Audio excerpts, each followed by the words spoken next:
என் அருமை உலகத்தமிழ் மக்களே, தாய்மார்களே, பெரியோர்களே, சிறார்களே, என் அருமை சீடர்களே, யோக நண்பர்களே, உங்கள் அனைவருக்கும் என் இனிய காலை வணக்கம்.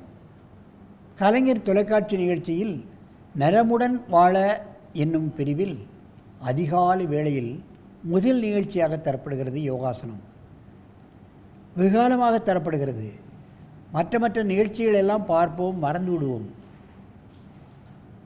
ஆனால் இந்த நிகழ்ச்சி தொடர்ச்சியாக நடைபெறுகிறது. மற்ற நிகழ்ச்சிகளெல்லாம் ஒரு காலத்தில் நின்றுவிடும், வேறு ஒரு கதை வரும். ஆனால் இது அப்படி அல்ல. தொடர்ச்சியாக இந்த நிகழ்ச்சி நடந்து கொண்டே இருக்கிறது. மக்களுக்கு நன்மை செய்யக்கூடிய பயிற்சி, நோய்களை நீக்கக்கூடிய பயிற்சி, தனக்கு தானே டாக்டர்களாக மாறிக்கொள்ளக்கூடிய பயிற்சி என்பதை நீங்கள் தெரிந்து கொள்ள வேண்டும். அதைத்தான் முக்கியம். அந்த நிலையில் இன்றைக்கு நமக்கு அரங்கிற்கு சத்தியமங்கலம் முனியப்பன் யோகாசனத்திலே பள்ளியிலிருந்து சமத்துவம் 60 வயசு 2 குழந்தைகளுக்கு தாய், அபிநயா 17 வகுப்பு +2 படித்து கொண்டிருக்கிற மாணவி இருவரும் இங்கே வந்திருக்கிறார்கள். அவர்கள் ஒரு அற்புதமான ஆசனத்தை செய்ய போகிறார்கள். நீங்கள் பார்க்க வேண்டும். வயது வித்தியாசம் கிடையாது. பாருங்கள், 17, 60. அவர்கள் பல காலமாக யோகாசனம் பழகி கொண்டிருக்கிறார்கள். வயதை ஒரு அவர்கள் பார்க்கவில்லை. எந்த வயதிலும் நமக்கு ஆரோக்கியம் தேவைதானே. ஆகவே 5-6 வருடமாக பயிற்சியாலைக்கு சென்று பயிற்சியை பெற்று கொண்டிருக்கிறார்கள். அதே போன்று இந்த மாணவியும். அவர்கள் இப்பொழுது கால் விரித்த ஜான்சிராசனம், சான்சிராசனத்தில் ஒரு வேரியேஷன்ஸ், ஒரு பிரிவு. என் அருமைச்சீடர்களே, நீங்கள் பத்மாசனத்தை கலைத்துவிட்டு காலை முடிந்த அளவு விரியுங்கள். அப்படியே வலது பக்கமாக திரும்பி வலது காலை பிடிக்க வேண்டும். வலது காலை பிடிங்கள். வலது காலை 60 வயதில் பிடிப்பது என்பது முடியவே முடியாது, முடிக்கவே முடியாது. இப்படி தான் இருக்கும், தள்ளித்தான் இருக்கும். அவர்கள் பிடித்து கொண்டு செய்கிறார்கள் என்று சொன்னால்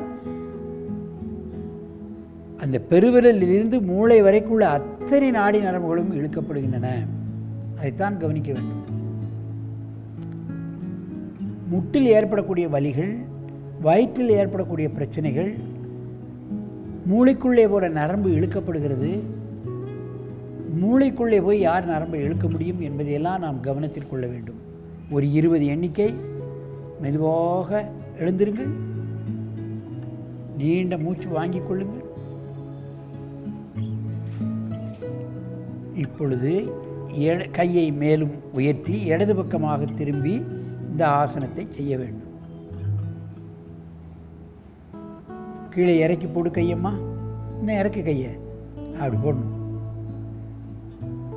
முட்டை வேற தொடுகிறார்கள். அதைத்தான் நாம் பார்க்க வேண்டும்.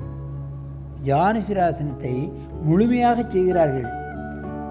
17ம் செய்கிறது, 60ம் செய்கிறது முழுமையாக. அதைத்தான் நான் கவனத்தில் கொள்ள வேண்டும். ஆசனம் செய்வதற்கு வயது ஒரு தடையாகவே அமையாது என்பதை நீங்கள் கவனத்தில் கொள்ள வேண்டும். மெதுவாக எழுந்திருங்கள். நீண்ட மூச்சு வாங்கிக் கொள்ளுங்கள். இப்பொழுது ஒருவருக்கொருவர் நேராக பார்த்து கொண்டு இந்த ஆசனத்தை செய்ய வேண்டும். கையை மேலே தூக்கி வலது காலை பிடிங்கள். பின்னர் அப்படி இடது காலை பிடிக்கலாம். ஜானு சிரசாசனம். ஜானு என்றால் தலைமுட்டு ஆசனம், முட்டு என்று பெயர். கையை சைடில் கீழே இறக்கி வையுமா. காலப்படி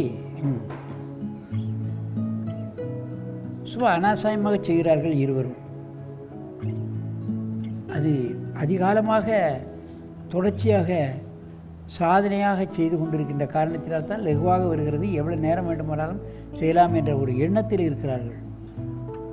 மெதுவாக எழுந்திருங்கள். நீண்ட மூச்சு வாங்கிக் கொள்ளுங்கள்.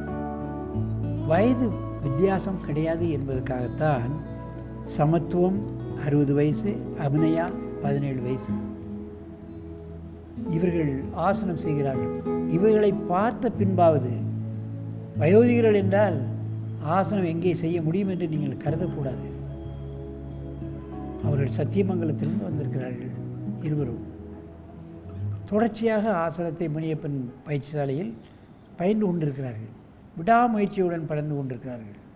அதைத்தான் நான் கவனத்தில் கொள்ள வேண்டும். ஆகவே எல்லா தரப்பினரும் வயது வித்தியாசம் இல்லாமல், ஜாதி வித்தியாசம் இல்லாமல், மத வித்தியாசம் இல்லாமல் இந்த யோகாசனங்களை பழகி என்றும் ஆரோக்கியமாக வாழ வேண்டும் என்று ஒரு கங்கணம் கட்டிக்கொண்டு நெடிது இனிது வாழ வேண்டும் என்று கேட்டு உங்களிடமிருந்து விடைபெறுவது ஆசனா ஆண்டியப்பன். வணக்கம்.